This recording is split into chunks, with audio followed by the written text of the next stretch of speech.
우리 동생 좀 살려주세요. 숨이 턱에 차오르고 다리는 후들거렸지만 나는 마지막 힘을 짜내 외쳤습니다. 내 목소리가 의료 캠프 전체에 울려 퍼졌어요. 하얀 텐트들 사이로 몇몇 사람들이 놀란 표정으로 나를 바라봤죠. 내 등에는 열에 들떠 의식이 흐릿한 리나가 엎여 있었습니다. 저는 탄자니아의 작은 마을 은벨레에서 자란 15살 소녀 자말라입니다. 2해 전 부모님은 말라리아로 일주일 간격으로 돌아가셨어요. 해가 저물어갈 무렵이었습니다. 13살이었던 저는 학교를 마치고 집으로 돌아가는 길이었어요. 멀리서 마을 사람들이 우리 오두막 앞에 모여있는 모습이 보였습니다. 가슴이 덜컥 내려앉았죠. 무언가 좋지 않은 일이 일어났다는 느낌이 들었어요. 자말라, 이웃집 아줌마가 저를 보자마자 달려와 안아주었습니다. 그녀의 눈에는 눈물이 고여 있었어요. 내 아버지가. 말을 끝맺지 못한 채 그녀는 저를 오두막으로 안내했습니다. 안으로 들어서자 아버지가 침대에 누워 계셨어요. 평소보다 창백한 얼굴로 숨을 거칠게 내쉬고 계셨죠. 어머니는 아버지 곁에서 손을 꼭 잡고 계셨습니다. 자말라, 아버지는 힘겹게 저를 불렀어요. 이리 오너라. 불안한 마음으로 아버지 곁으로 다가갔습니다. 손을 잡자 아버지의 체온이 너무 높아 놀랐어요. 말라리아였습니다. 우리 마을에서는 흔한 병이었지만 적절한 치료를 받지 못하면 목숨을 잃기도 하는 무서운 병이었죠. 아버지, 괜찮으실 거예요. 마을 치료사님을 불러올게요. 떨리는 목소리로 말했어요. 아버지는 미소 지으며 고개를 저었습니다. 이미 늦었다, 딸아. 하지만 걱정 마라. 난 행복한 삶을 살았다. 그날 밤, 아버지는 우리에게 많은 이야기를 들려주셨어요. 어떻게 어머니를 만났는지, 제가 태어났을 때 얼마나 기뻤는지, 리나가 태어났을 때는 얼마나 자랑스러웠는지. 마지막으로 아버지는 저를 꼭 안아주셨습니다. 자말라, 넌 강하고 현명한 아이야. 내 어머니와 리나를 부탁한다. 다음 날 새벽, 아버지는 조용히 숨을 거두셨어요. 마을 전통에 따라 우리는 아버지를 마을 뒤편 언덕에 묻었습니다. 장례식 내내 저는 눈물을 참으려 했어요.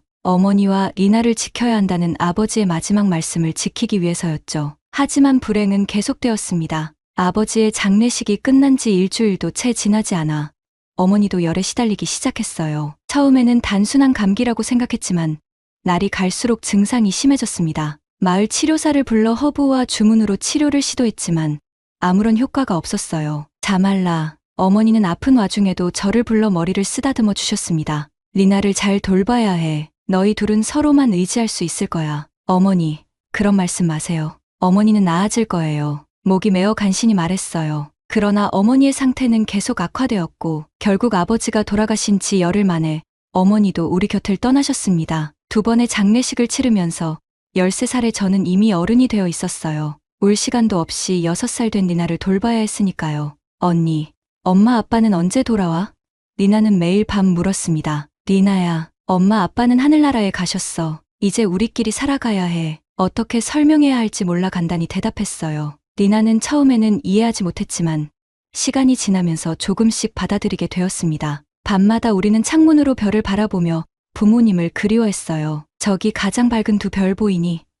그게 우리 엄마 아빠야. 항상 우리를 지켜보고 계시는 거야. 리나에게 말해주었죠. 부모님이 돌아가신 후 우리는 마을에서 계속 살기 어려웠어요. 먹을 것을 구하기 위해 저는 시장에서 일을 하기 시작했고 때로는 부유한 가정집에서 빨래나 청소를 도와주며 약간의 돈을 벌었습니다. 하지만 그것만으로는 충분치 않았어요. 특히 어려웠던 것은 구호단체와의 연락이 끊어진 것이었습니다. 부모님이 살아계실 때는 한국의 후원자로부터 편지와 지원금을 받았지만 마을을 떠나 다른 곳으로 이사하면서 그 연락도 끊어졌어요. 리나와 저는 완전히 혼자가 되었습니다. 언니, 배고파요. 리나가 자주 말했죠. 그럴 때마다 저는 가슴이 아팠습니다. 부모님이 살아계셨다면 이렇게 고생하지 않았을 텐데. 하지만 후회해도 소용없었어요. 저는 항상 강한 척했지만 밤이 되면 이불 속에서 혼자 울곤 했습니다. 그렇게 우리는 2년을 살아왔어요. 힘든 날도 많았지만 서로를 의지하며 버텼습니다. 리나는 제가 생각했던 것보다 훨씬 강한 아이였어요. 어린 나이에 부모님을 잃었지만 항상 웃음을 잃지 않았죠. 그 웃음이 제가 포기하지 않고 살아갈 수 있는 힘이 되었습니다. 그날부터 7살 동생 리나와 저는 서로에게 전부가 되었죠. 우리의 집이라 부를 수 있는 곳은 진흙과 짚으로 만든 허름한 오두막이었어요. 비가 오면 지붕에서 물이 새고 바람이 불면 벽이 흔들렸지만 그곳은 우리의 보금자리였습니다. 매일 아침 해가 뜨기도 전에 일어나 마을에서 3km 떨어진 우물에서 물을 길어왔어요. 그릇에 가득 찬 물이 넘치지 않게 조심조심 걸어오는 동안 리나는 집 주변에서 불쏘시개로 쓸마른 나뭇가지를 모았죠. 학교에 가고 싶었지만 학비를 낼 수 없어 포기했습니다. 대신 마을 시장에서 과일을 팔거나 부유한 가정에 빨래를 해주며 하루하루를 버텼어요. 리나는 항상 밝고 건강한 아이였습니다. 그 아이의 웃음소리는 마치 작은 방울 소리처럼 맑고 경쾌했어요. 힘든 하루를 보내고 돌아와도 리나의 웃음을 보면 모든 피로가 사라졌죠. 저녁이면 오두막 앞에 앉아 별들을 세며 부모님이 들려주셨던 이야기를 리나에게 들려주곤 했습니다. 저기 저 밝은 별이 보이니? 그건 우리 엄마 아빠야. 항상 우리를 지켜보고 계시는 거야. 하지만 한 달 전 갑자기 리나가 알 수 없는 병으로 쓰러졌어요. 처음에는 잠깐의 피로라고 생각했지만 날이 갈수록 리나의 상태는 악화되었습니다. 체온은 계속 올라갔고 밤이면 고통스러운 신음을 내뱉었어요. 내가 만든 야생풀차도 마을 전통 치료사의 약초와 주문도 전혀 효과가 없었죠. 식사도 제대로 못하는 리나를 위해 마지막 돈으로 고구마를 사서 죽을 끓여줬지만 그마저도 먹지 못했어요. 밤이면 리나의 이마에 찬물 수건을 얹고 그 작은 손을 꼭 잡은 채 밤을 새웠습니다. 리나야, 제발 괜찮아져야 해. 너 없이 난 어떻게 살아갈지 모르겠어. 눈물이 마를 틈도 없었죠. 열흘째 되던 날, 리나의 숨소리는 더욱 가늘어졌고 피부는 종이처럼 창백해졌어요. 매일 밤 별빛 아래에서 눈물을 흘리며 신께 기도했습니다. 제발 리나를 살려주세요. 그 아이는 제가 세상에서 유일하게 가진 가족이에요. 하지만 하늘은 제 기도에 답하지 않는 것만 같았어요. 그러던 어느 날, 마을 우물가에서 한 여인이 내게 말을 걸었습니다. 자말라. 한국에서 온 의사들이 30km 떨어진 음투니 마을에 캠프를 차렸대. 그들이 현대의학으로 많은 아이들을 살렸다고 하더구나. 희미한 희망의 불씨가 제 가슴속에 타올랐어요. 다음 날 새벽, 아직 별이 떠 있을 때 일어나 리나를 등에 업고 음투니 마을로 향했습니다. 맨발로 거친 흙길을 걸었어요. 돌부리에 발이 찢기고 가시나무가 살을 파고들어도 멈출 수 없었죠. 뜨거운 태양이 정수리를 내리쬐는 정오가 되자 목은 바싹 타들어갔고 다리는 천근만근이었습니다. 리나의 숨소리가 점점 약해지는 것을 느끼며 눈물을 삼키고 더욱 절박하게 걸음을 재촉했어요. 해가 서쪽으로 기울 무렵 마침내 하얀 텐트들이 모여있는 의료 캠프가 보였습니다. 마지막 힘을 짜내어 소리쳤어요. 우리 동생 좀 살려주세요. 그리고 그 순간 텐트 사이로 한 여성이 급히 달려나왔고 우리의 운명은 영원히 바뀌게 되었습니다. 캠프에서 달려나온 여성은 약 25살쯤 되어 보이는 한국인 의대생이었습니다. 그녀는 저희를 보자마자 깜짝 놀라며 순간 발걸음을 멈췄어요. 그녀의 얼굴에는 놀라움과 걱정이 교차했습니다. 아마도 우리의 절박한 상황이 그대로 전해졌나 봐요. 잠시만 기다려요. 빨리 안으로 들어와요. 그녀는 급히 말하며 우리를 진료 텐트로 안내했습니다. 리나를 침대에 눕히자마자 그녀는 다른 의사들을 불러 모았어요. 그들은 재빨리 리나의 상태를 확인하기 시작했죠. 혈압을 재고 체온을 확인하고 작은 손전등으로 리나의 눈을 비춰보았습니다. 저는 구석에서 불안한 마음으로 동생을 지켜보았어요. 낯선 기계들과 의료기구들, 하얀 가운을 입은 사람들, 모든 것이 두렵게 느껴졌지만 리나를 위해서라면 무엇이든 견딜 수 있었습니다. 심한 말라리아와 영양실조예요. 즉시 수액과 항생제 투여가 필요해요. 나이 지긋한 남자 의사가 말했습니다. 다른 의사들이 재빠르게 움직이며 리나에게 링거를 놓고 약을 투여했어요. 한국인 여성 의대생은 제게 다가와 안심시켰습니다. 걱정 마세요. 리나는 곧 좋아질 거예요. 제 이름은 김수연이에요. 당신은요? 자말라입니다. 자말라 은벤이고요.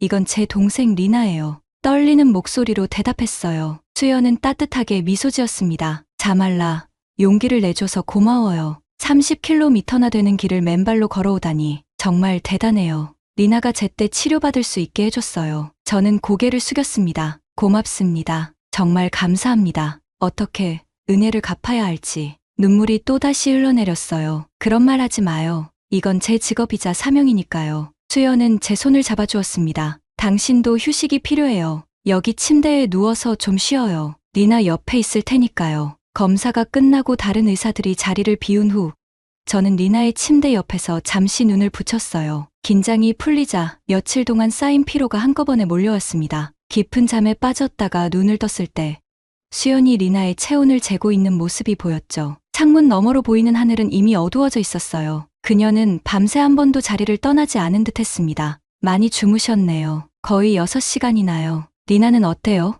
걱정스레 물었습니다. 열이 조금 내렸어요. 항생제가 효과를 보이기 시작했나 봐요. 하지만 아직 안심할 단계는 아니에요. 제 배에서 꼬르륵 소리가 났고 수연은 웃으며 가방에서 빵과 과일을 꺼냈습니다. 드세요. 힘내야 리나도 도울 수 있어요. 음식을 받아 먹으며 저는 이 낯선 한국인 의대생의 친절함이 감사했어요. 수연 씨는 왜 이렇게 먼 탄자니아까지 왔나요? 의료봉사예요. 우리 대학에서 매년 방학 때 해외 봉사활동을 와요. 올해는 탄자니아에 왔죠. 사실 탄자니아는 제게 특별한 의미가 있어요. 어떤 의미인가요? 호기심이 생겼습니다. 수연은 잠시 망설이더니 물었어요. 혹시 예전에 국제구호단체의 지원을 받은 적이 있나요? 그 질문에 놀랐습니다.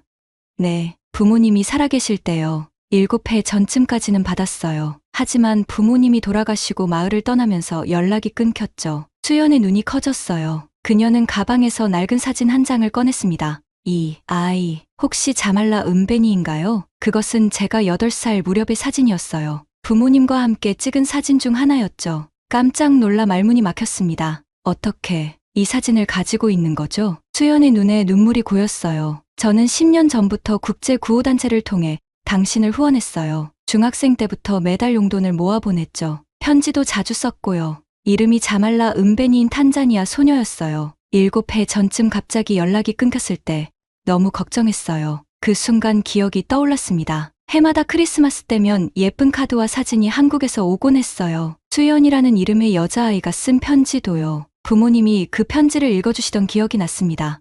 수연, 언니? 저도 모르게 입에서 나온 말이었어요. 수연은 눈물을 흘리며 고개를 끄덕였어요. 맞아요. 제가 수연이에요. 이런 방식으로 만나게 될 줄은 상상도 못했어요. 신이 우리를 이렇게 다시 만나게 하셨네요. 우리는 그 자리에서 서로를 꼭 껴안았습니다. 10년 동안 서로를 몰랐지만 우리는 이미 깊은 인연으로 연결되어 있었던 겁니다. 캠프에 있던 다른 의료진들과 환자들도 우리의 놀라운 재회에 감동했어요. 부모님은요? 무슨 일이 있었던 거예요? 수연이 조심스럽게 물었습니다. 저는 깊은 한숨을 내쉬었어요. 2해 전에 말라리아로 돌아가셨어요. 일주일 간격으로. 그 후로 리나와 저는 서로만 의지하며 살았죠. 오두막을 짓고 마을 시장에서 일하며 간신히 버텼어요. 수연은 제 손을 꼭 잡아주었습니다. 정말 힘들었겠네요. 하지만 이제 혼자가 아니에요. 자말라, 제가 있잖아요. 그날 밤, 저는 리나의 침대 옆에서 잠들었어요. 오랜만에 마음이 편안해졌습니다. 수연 언니가 이 세상 어딘가에서 저희를 생각해주고 있었다는 사실만으로도 큰 위로가 되었죠. 리나의 회복은 느리지만 꾸준히 진행되었습니다. 수연 언니는 다른 환자들도 많았지만 특별히 시간을 내어 리나를 돌봤어요. 아침 일찍부터 밤늦게까지 그녀는 리나의 상태를 꼼꼼히 확인하고 필요한 치료를 제공했죠. 말라리아는 초기에 발견하고 적절한 치료를 받으면 완치될 수 있어요. 수연 언니는 리나의 약을 조절하며 설명해 주었습니다. 하지만 영양실조도 심각한 문제예요. 리나의 면역 체계가 너무 약해졌어요. 저는 부끄러운 마음에 고개를 숙였어요. 제가 더 잘 돌봤어야 했는데 음식을 충분히 못 줬어요. 수연 언니는 부드럽게 제 어깨를 토닥였습니다. 자말라, 그건 당신 잘못이 아니에요. 혼자서 어린 동생을 돌본다는 건 정말 어려운 일이에요. 오히려 이렇게 잘 해온 것만으로도 대단한 거예요. 리나는 하루하루 조금씩 좋아졌어요. 처음 3일은 의식이 흐릿했지만 나흘째부터는 제대로 눈을 뜨고 말도 할 수 있게 되었습니다. 일주일이 지나자 침대에서 일어나 앉을 수 있게 되었고 열흘째 되는 날에는 혼자서 몇 걸음을 걸을 수 있게 되었어요. 수연 언니는 리나에게 동화책을 읽어주기도 하고 한국 노래를 가르쳐주기도 했습니다. 특히 곰 3마리라는 노래를 리나가 좋아했어요. 리나는 가사를 하나도 모르면서도 멜로디를 따라 흥얼거렸죠. 수연 언니가 오면 언제나 환하게 웃었습니다. 수연 언니, 이렇게까지 신경 써주지 않아도 돼요. 언니도 다른 환자들 봐야 하잖아요. 어느 날 저는 너무 미안한 마음에 말했습니다. 수연은 고개를 젓더니 진지한 표정으로 대답했어요. 자말라, 나에게는 이 모든 것이 의무가 아니라 기쁨이야. 너와 리나를 만난 것은 내 인생에서 가장 특별한 경험 중 하나야. 내가 10년 동안 후원했던 아이를 직접 만나다니. 이건 정말 기적이야. 그런 수연 언니의 마음씨에 감동받아 저는 더욱 열심히 캠프 일을 도왔습니다. 저는 언어가 통하지 않는 현지인 환자들과 의료진 사이에서 통역 역할을 했고 약을 나누어 주거나 환자들의 식사를 도왔어요. 처음에는 서툴렀지만 점점 의료 용어도 배우고 간단한 처치법도 익히게 되었죠. 놀랍네요. 자말라, 의학에 관심이 많은가 봐요? 수연 언니가 물었습니다. 네, 어렸을 때부터 아픈 사람들을 도와주는 의사가 되고 싶었어요. 하지만 학교도 제대로 다니지 못했는걸요. 쓸쓸하게 대답했어요. 수연 언니의 눈에 결심이 서린 듯했습니다. 자말라. 꿈을 포기하지 마요. 방법은 항상 있어요. 저녁이면 수연 언니와 저는 캠프 뒤편에 있는 작은 언덕에 올라 별을 보며 이야기를 나눴어요. 탄자니아의 밤하늘은 무수한 별들로 가득 차 있었습니다. 수연 언니는 한국의 생활, 가족, 의대 생활에 대해 이야기해 주었고, 저는 부모님과 함께했던 추억, 탄자니아의 전통과 문화에 대해 이야기했어요. 부모님이 살아계실 때는 어땠어요? 수연 언니가 물었습니다. 행복했어요. 아버지는 농사를 지으셨고, 어머니는 천을 짜서 시장에 파셨죠. 가난했지만 웃음이 끊이지 않았어요. 매일 저녁 모닥불 앞에서 이야기를 나누고 춤을 추고 노래를 불렀어요. 추억에 잠겨 말했습니다. 그 편지들 받아봤어요? 수연 언니가 물었어요. 네. 부모님이 읽어주셨어요. 한국의 소녀가 보내준 편지라고. 사진도 봤어요. 그때는 너무 어려서 잘 이해하지 못했지만 이제 생각해보면 그게 언니였네요. 부모님이 돌아가시고 저희는 마을을 떠나야 했어요. 구호단체와의 연락도 끊어졌죠. 수연 언니는 슬픈 표정으로 말했어요. 연락이 끊겼을 때 정말 걱정했어요. 무슨 일이 있었는지 계속 궁금해했죠. 그래서 의대생이 되고 나서 꼭 탄자니아에 오고 싶었어요. 혹시라도 당신을 찾을 수 있을까 하고. 하지만 이렇게 정말로 만날 줄은 몰랐어요. 언니, 정말 고마워요. 언니가 보내준 후원금으로 제가 학교에 다닐 수 있었어요. 글을 읽고 쓸 수 있게 되었죠. 감사한 마음을 전했습니다. 자말라. 그건 내 용돈의 일부였을 뿐이에요. 하지만 그게 당신에게 도움이 되었다니 정말 기뻐요. 시간이 흐르면서 우리의 우정은 깊어졌어요. 비록 완전히 다른 세계에서 자랐지만 마음은 이상하리만큼 통했습니다. 수연 언니는 제게 의학에 대한 기초 지식을 가르쳐 주었고, 저는 언니에게 탄자니아의 전통 약초와 치료법을 알려주었어요. 한편 리나의 건강은 날이 갈수록 좋아졌어요. 열은 완전히 내렸고 식욕도 돌아왔습니다. 피부에 윤기가 돌기 시작했고 눈빛도 맑아졌어요. 리나는 매일 조금씩 더 많이 걸을 수 있게 되었고 웃음소리도 점점 커졌습니다. 다른 아이들과 함께 놀기 시작했고 수연 언니가 가르쳐준 한국어 단어들을 따라하며 재미있어 했어요. 안녕하세요. 감사합니다. 리나는 자주 이 두 문장을 외쳤고 그때마다 캠프의 모든 사람들이 웃음을 터뜨렸죠. 2주가 지나자 리나는 거의 완전히 회복되었어요. 이제는 캠프 주변을 뛰어다닐 정도로 활기를 되찾았습니다. 리나의 회복을 지켜보며 저는 이 모든 것이 수연 언니 덕분이라고 생각했어요. 만약 그날 의료 캠프를 찾아가지 않았다면 리나는 아마 그 생각만으로도 가슴이 아팠습니다. 하지만 기쁨 속에서도 걱정이 생겼어요. 봉사 일정이 끝나면 수연 언니는 한국으로 돌아가야 했습니다. 처음에는 그 사실을 잊고 지냈지만 캠프의 활동이 마무리되면서 점점 현실로 다가왔어요. 다른 의료진들이 짐을 싸기 시작했고 캠프는 점점 정리되는 분위기였습니다. 언니는 정말 가야 하나요? 출국 일주일 전 용기를 내어 물었어요. 수연 언니는 잠시 침묵했다가 나지막이 대답했습니다. 자말라, 나도 떠나기 싫어. 하지만 학업을 마쳐야 해. 의대 마지막 학년이라 실습과 시험이 많거든. 의사가 되어야 더 많은 사람들을 도울 수 있어. 그럼 우리는요? 리나와 저는 목이 메어 말을 잇지 못했어요. 또다시 혼자가 된다는 생각에 두려움이 밀려왔습니다. 수연 언니는 제 손을 꼭 잡았어요. 걱정하지 마. 내가 한국에 돌아가도 너희를 잊지 않을 거야. 계속 연락할 거고 다시 돌아올 거야. 그때는 진짜 의사가 되어서. 정말이요? 불안한 마음에 물었습니다. 약속해. 자말라. 이번엔 연락이 끊어지지 않도록 할게. 내 전화번호, 이메일 주소, 모든 연락처를 줄 거야. 그리고 너희가 살 집도 찾아줄게. 마을에 있는 작은 집을 임대해 놓았어. 그곳에서 살면서 리나를 학교에 보낼 수 있어. 그 말에 놀라 고개를 들었어요. 정말이요? 언니가 그렇게까지. 수연 언니는 미소 지었습니다. 내가 할 수 있는 일은 많지 않지만 이 정도는 할 수 있어. 너와 리나는 이제 내 가족이나 다름없으니까. 그 말에 눈물이 흘러내렸어요. 그 말에 조금은 안심이 되었지만 여전히 불안했어요. 세상의 약속은 쉽게 깨지는 법이니까요. 부모님이 돌아가신 후 저는 이 세상에 혼자라고 생각했습니다. 하지만 수연 언니의 진심 어린 눈빛을 보며 그녀를 믿기로 했습니다. 날이 갈수록 수연 언니의 출국일은 가까워졌고 저희 불안감도 커져갔어요. 봉사단체의 다른 의료진들도 하나둘 짐을 싸기 시작했고 캠프는 점점 정리되는 분위기였습니다. 리나도 뭔가 달라진 분위기를 느꼈는지 밤에 자주 울었어요. 수연 언니가 정말 우리를 두고 떠나는 것이 현실로 다가오고 있었죠. 수연 언니는 떠나기 전날 우리를 위한 특별한 저녁 식사를 준비했습니다. 텐트 밖에 작은 테이블을 놓고 양초를 켰어요. 한국에서 가져온 김치와 불고기, 그리고 현지 음식을 함께 차렸죠. 마치 작은 파티 같았어요. 우리 셋은 맛있는 음식을 먹으며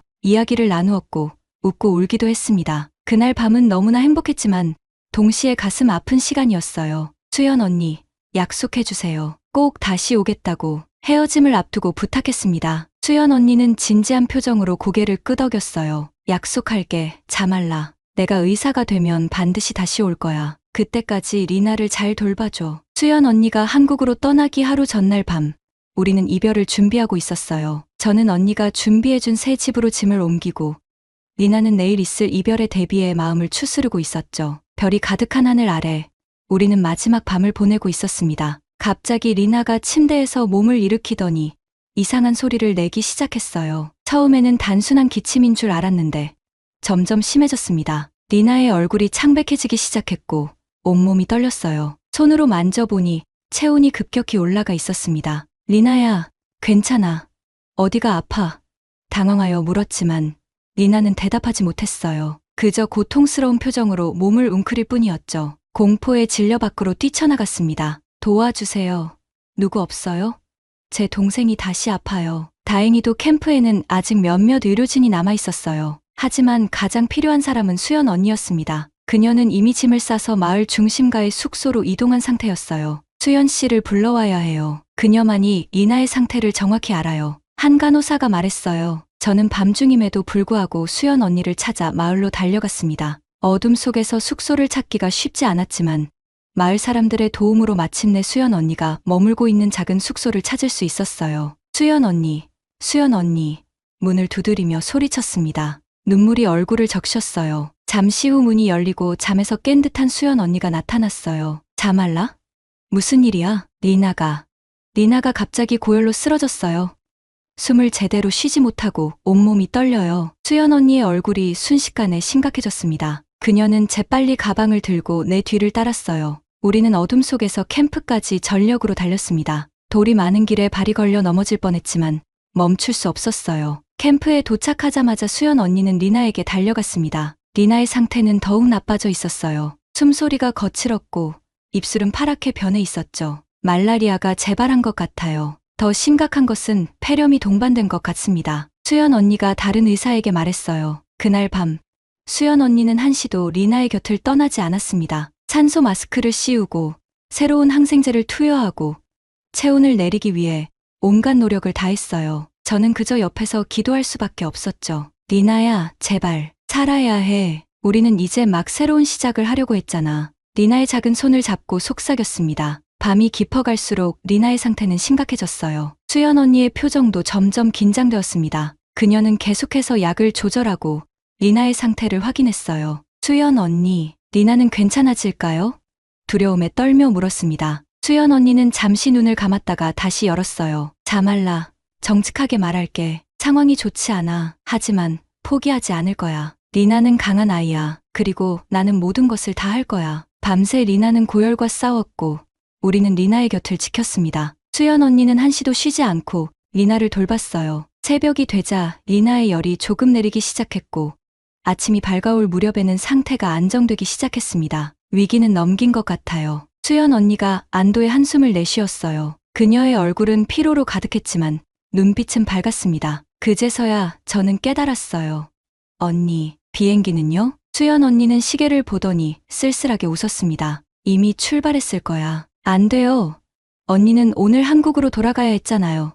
당황하여 소리쳤습니다. 수연 언니는 평온한 표정으로 고개를 저었어요. 괜찮아. 자말라. 난 리나를 두고 갈 수 없었어. 다음 비행기를 타면 돼. 하지만 다음 비행기는 일주일 후였고 그 사이에 수연 언니는 중요한 실습과 시험을 놓치게 될 거라는 걸 알고 있었어요. 수연 언니는 자신의 학업과 미래를 위험에 빠뜨리면서까지 우리를 도와준 것이었습니다.